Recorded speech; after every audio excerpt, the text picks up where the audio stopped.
போய் பாருங்க அவளை. நீங்க ஒண்ணும் கேட்க வேண்டாம், வேணுங்கிறத சொல்லி.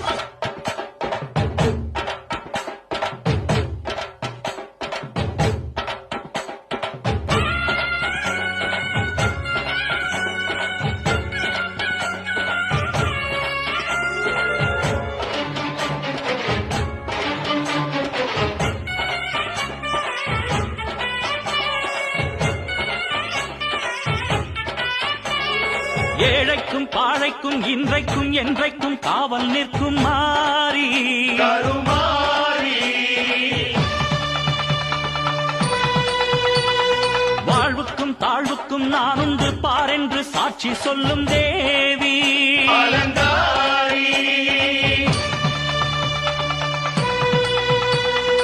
வாழ்வுக்கும் தாழ்வுக்கும் நானுண்டு பாரென்று சாட்சி சொல்லும் தேவி அலங்காரி.